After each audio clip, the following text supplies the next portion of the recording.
रानी इससे पहले एक मशहूर डांसर थी, बैगर थी। जैसे हम ख्वाजा सराओं थे, रानी भी वैसे ही थी बिल्कुल। हर एक ने हमें अप्रिशिएट किया। कुछ मौलवियों ने कहा कि ख्वाजा सराओं का मदरसा तो तारीख में पहली दफ़ा है। ये हमने ना सिर्फ पाकिस्तान में बल्कि पूरी दुनिया के ख्वाजा सराओं में फ़र्स्ट टाइम ये मदरसा बनाया है, और हमने पाकिस्तान का नाम 56 मुस्लिम मुमालिकों में रोशन किया।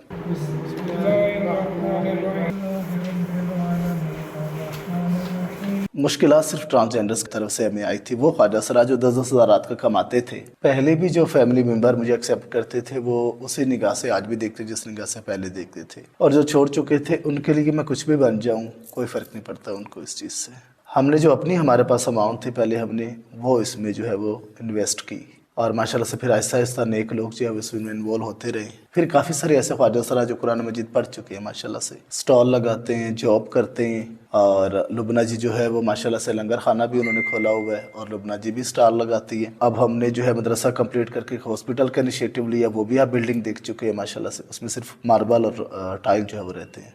फंडिंग तो इतनी बड़ी नहीं होती, हमारी अपनी अर्निंग है जिसमें बामुश्किल हम गुजारा करती हैं। मैं HIV पे काम करती हूँ, हेपेटाइटिस सी पे काम करती हूँ। पिम्स मुझे जो आना जाना लगा रहता है। HIV छू की बीमारी नहीं है, ना ही हेपेटाइटिस सी छू की बीमारी है। जो हॉस्पिटल वाले ट्रीट करते हैं आगे से, वो आम आवाम से हमें बहुत ही ज़्यादा गिरा हुआ समझते हैं। वो पेशेंट जो लास्ट स्टेज में होते हैं उनका इलाज हम प्राइवेट करते हैं। वो ख्वाजा सर आते हैं जो टूटे हुए दिल के होते हैं, जो किसी न किसी हादसे का शिकार होते हैं। एक ठुकराया जाना, फिर मुआशरे का ठुकराया जाना, फैमिली का ठुकराया जाना, फिर डॉक्टरों का भी ठुकराया जाना, जिसकी वजह से मैंने ये इनिशिएटिव लिया है कि यहाँ पे किसी किस्म की आपको कैद नहीं, यहाँ पे कोई हुटिंग नहीं होगी। आप पे यहाँ पे आप अपना फ्री ऑफ कास्ट इलाज करवा सकेंगे। आपका अपना ख्वाजा सर हॉस्पिटल है, ये मेरा नहीं, ये उन सब का है। बिस्मिल्लाहिर्रहमानिर्रहीम, अस्सलाम वालेकुम। मैं हूं नुमान मकसूद, आप देख रहे हैं न्यू डिजिटल। आज हम एक मुनफरिद कहानी आपके सामने लेकर आए हैं जिसमें रानी को एक मौका दिया अल्लाह ने, और उन्होंने उस मौके को ज़ाया नहीं होने दिया और एक बेड़ा उठाया। अपने जैसे बहुत सारे ख्वाजा सरा हैं, उनको ना सिर्फ इस्लाम की तालीम फ़राहम करने का बल्कि शेल्टर उनको फ़राहम करने का, और उसके साथ साथ इलाज के लिए एक अस्पताल बनाने का। ये कहानी कैसे शुरू हुई और किस तरह से रानी ने इस सिलसिले को शुरू किया, अल्लाह ताला की तरफ से कैसे मदद मिली, और आज एक किराए के छोटे से मकान से मदरसा शुरू होने वाला मदरसा अब अपनी बिल्डिंग में मुंतकिल हो चुका है, जहाँ पर अस्पताल और इन ख्वाजा सराओं के लिए जिनके पास कोई सहारा नहीं और जो नाच गाने को छोड़ने के बाद यहाँ पर आ जाते हैं और इन्हें तमाम सपोर्ट फराहम की जाती है। रानी से बात करेंगे कि कैसे ये सिलसिला शुरू हुआ और कैसे अल्लाह पाक ने इनकी मदद की और आज ये सैकड़ों ख्वाजा सराओं का सहारा बने हुए हैं। शुक्रिया रानी, आपने हमें टाइम दिया। ये बताइएगा कि आपने कैसे ये सिलसिला शुरू किया और किस तरह से आपको जो है वो मदद अल्लाह ताला की तरफ से मिली और ये सिलसिला बढ़ता ही चला गया। बिस्मिल्लाहिर्रहमानिर्रहीम जी। कोई भी काम आप स्टार्ट करते हैं तो उसमें अर्निंग फ़ौरन से स्टार्ट नहीं होती, उसमें आपको एक स्ट्रगल करनी होती है। हमने जो अपनी हमारे पास अमाउंट थी पहले हमने वो इसमें जो है वो इन्वेस्ट की, और माशाल्लाह से फिर आहिस्ता आहिस्ता नेक लोग जो है इसमें इन्वॉल्व होते रहे। और बरसों पहले हमारा जो मदरसा था वो छोटे से घर, वो भी किराए पे, एक छोटा सा कमरा था जिसमें 20 लोग भी वहाँ मुश्किल बैठते थे, और आज माशाल्लाह से एक पूरी बिल्डिंग है हमारे पास। तो अब हमने जो है मदरसा कंप्लीट करके एक हॉस्पिटल का इनिशिएटिव लिया, वो भी आप बिल्डिंग देख चुके हैं माशाल्लाह से। उसमें सिर्फ मार्बल और टाइल जो है वो रहते हैं। ये बताइएगा कि रानी इससे पहले क्या थी, और आपके जैसे बहुत सारे ऐसे ख्वाजा सरा हैं, वो क्या थे, उन्हें किस तरह से राग़िब किया? सबसे पहले अपने बारे में बताइएगा, क्योंकि बहुत सारे लोग जानना चाहते हैं कि रानी इससे पहले क्या थी। रानी इससे पहले एक मशहूर डांसर थी, बैगर थी। जैसे हम ख्वाजा सरा होते, रानी भी वैसे ही थी बिल्कुल। रानी को ख्वाजा सरा से एक अलग चीज़ तो नहीं थी। वो ख्वाजा सरा जो सिग्नल्स पे खड़े होते हैं या मार्केटों में बैगिंग करते, रानी भी करती थी। रानी भी सिग्नल पे खड़ी होकर बैगिंग करती थी। फिर कैसे सोचा ये सब कुछ, कैसे ख्याल आया और कैसे अल्लाह ताला ने मदद की?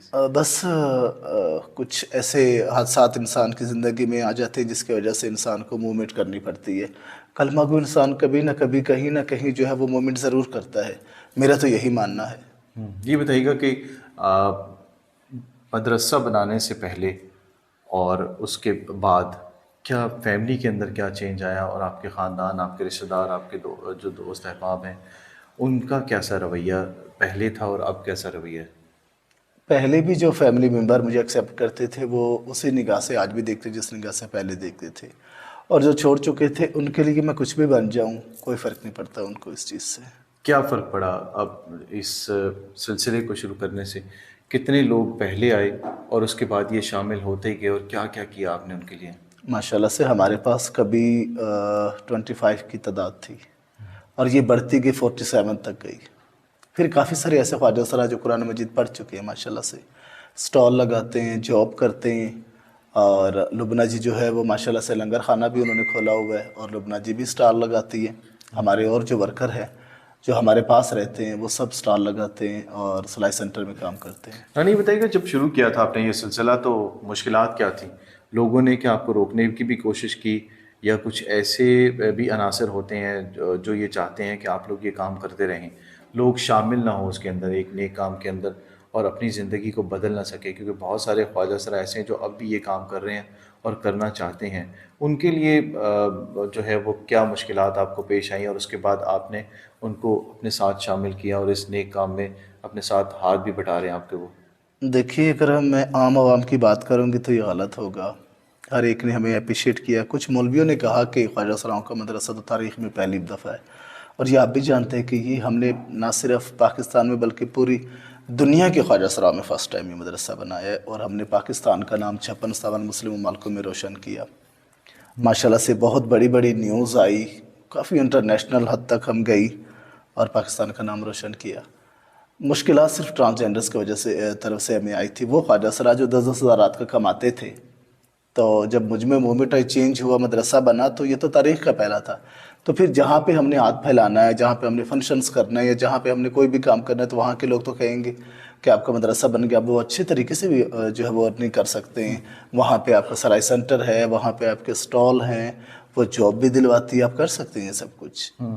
ये बताइएगा कि किस तरह से उनकी हेल्प करते हैं आप, जो आपके पास ख्वाजा सरा आते हैं? ज़ाहिर है आपने जिस तरह से ख़ुद कहा कि 10,000 रुपये माहाना वो कमा रहे होते हैं और अपनी भी कफ़ालत कर रहे होते हैं, अपने साथ रहने वालों की भी कफ़ालत कर रहे होते हैं, क्योंकि ज़्यादातर हमने देखा है कि ख्वाजा सरा की अपनी ही फैमिलीज़ होती हैं, अपनी ही कम्युनिटी होती है। घरों से, माशरे की तरफ से ठुकराने की वजह से अब वो कोशिश यही करते हैं कि अपनी कम्युनिटी के अंदर रह के एक दूसरे की मदद कर सकें। तो इतने बड़ी अखराजात करने के बाद उनकी इनकम इतनी बढ़ाना कि वो अपने साथ जो जुड़े लोग हैं उनकी भी हेल्प कर सकें आसानी से, किस तरह से सब कुछ प्लान करती हैं और किस तरह से उनकी फंडिंग होती है सबकी? फंडिंग तो इतनी बड़ी नहीं होती, हमारी अपनी अर्निंग है जिसमें बामुश्किल हम गुजारा करती हैं। और हमारे ख्वाजा सरा जो है वो माशाल्लाह से वो ख्वाजा सरा आते हैं जो टूटे हुए दिल के होते हैं, जो किसी न किसी हादसे का शिकार होते हैं, वो हमारे पास आते हैं। और माशाल्लाह से वो काफ़ी जो है वो पहले ही एक प्लान लेकर आते हैं अपने दिमाग में। उन्हें नहीं फ़र्क पड़ता कि वो 500 कमा रहे हैं या 5,000 कमा रहे हैं या 10,000 कमा रहे हैं। उन्हें तो लगन यहाँ पे आके अल्लाह से होती है। अल्लाह से मोहब्बत करने वाले जो है वो पैसे को अहमियत नहीं देते बिल्कुल भी। रूटीन क्या होती है मदरसे की, और उसके बाद रोज़गार के लिए जाने की, और उसके बाद रात को आप वापस आके जो है वो आराम किस वक्त करते हैं सब? माशाल्लाह से काफ़ी सारे ख्वाजा सर तो हमारे पढ़ चुके हैं, वो नमाज़ पढ़ते हैं तो साथ में कुरान भी तिलावत करते हैं। जो नहीं पढ़े हुए उनके साथ हमने अब कारी साहब जो है वो रखे मदरसे के लिए, कि दीगर बच्चे जो हैं वो भी यहाँ से सहूलत उठा सके, क्योंकि ये मदरसा है, ये कंटिन्यू रहे, नेकी जो है वो कंटिन्यू रहे। हमारे ख्वाजा सरा जो है कुछ वो उनके लिए तो मैं लाइव ये कहना चाहूँगी कि जितने भी ख्वाजा सरा है पाकिस्तान के, हमारे कारी साहब 5 बजे आते हैं और असर के अज़ान के बाद आते हैं नमाज़ पढ़कर, और मगरिब के अज़ान से पहले वो चले जाते हैं। ये बीच का सारा टाइम वो मदरसे में ही होते हैं। कोई भी तालीम हासिल करना चाहता है तो वो कर सकते हैं। आते हैं आपके पास बच्चे, आसपास के कम्युनिटी जी, के बच्चे काफ़ी आते हैं हमारे पास। कितने बच्चे होंगे, और उनकी जो वालदेन हैं उनका क्या रवैया होता है? 15-20 बच्चे हैं। अच्छा रवैया है, क्योंकि मैं तो अब 3 साल हो गए मदरसे की तरफ, वो सब लोग मुझे जान चुके हैं, मेरी रिस्पेक्ट करते हैं। मोहल्लेदार जितने भी लोग हैं, जो बच्चों के वालदैन हैं, वो भी हमारी रिस्पेक्ट करते हैं।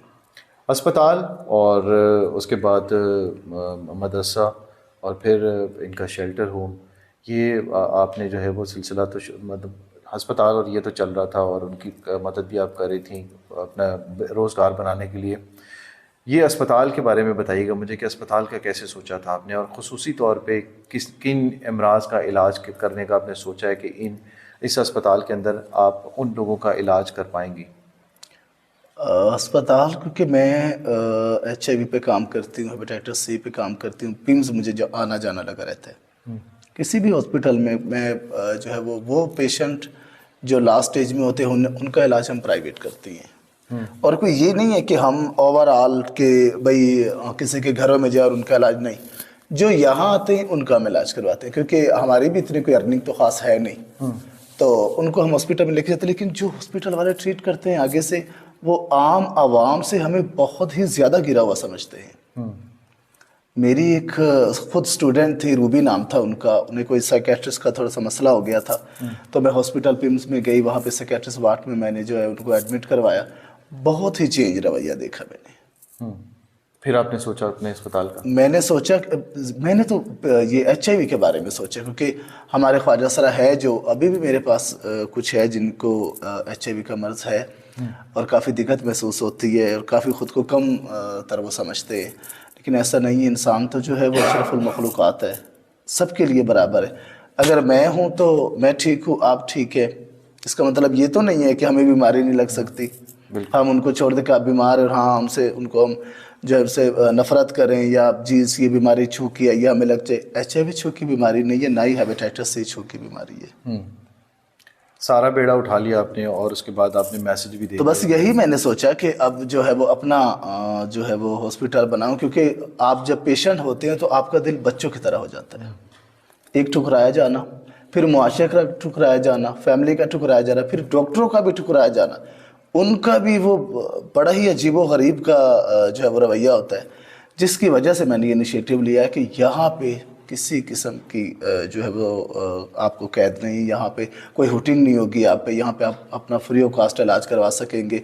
आपका अपना ख्वाजा सरा हॉस्पिटल है, ये मेरा नहीं, ये उन सब का है जिनके लिए ये बन रहा है। ये बिल्डिंगें मेरी नहीं है, ये अल्लाह की है, हम खादिम है यहाँ के, और इंशाल्लाह हमारी खादमियत जो है वो नस्ल दर नस्ल चलती जाएगी। बिल्कुल रानी, अल्लाह ताला उन्हीं लोगों को मुंतखब करता है जो उसकी हिदायत पर अमल करते हैं और अल्लाह पाक के दिए हुए मैसेज को आगे पहुंचाते हैं और उसकी लोगों की, अपने जैसे लोगों की भी खिदमत करने के साथ साथ आपने जिस तरह से बताया कि दीगर जो लोग हैं उनकी भी खिदमत बड़े अच्छे तरीके से यहाँ पर की जा रही है। इसीलिए यहाँ के आसपास के कम्युनिटी के लोग, जिस तरह से रानी ने कहा कि वो मोहब्बत करते हैं, जहाँ वहीं मुल्क भर के दीगर इलाकों के लोग और इस्लामाबाद की एडमिनिस्ट्रेशन भी ख़ास तौर पे बहुत हेल्प की रानी की इस सिलसिले के अंदर, और बहुत पजीराई मिल रही है रानी को पूरी दुनिया के अंदर, क्योंकि इन्होंने वो इनिशिएटिव लिया है जो बहुत कम लोग लेते हैं और वो जिम्मेदारी उठाई है जो बहुत कम लोग उठाते हैं। तो जिस तरह से इन्होंने मैसेज दिया कि लोग आना चाहें यहाँ पर आ सकते हैं, ख्वाजा सरा आना चाहते हैं, उनके लिए खुसूसी इंतज़ाम किया गया है रहने का,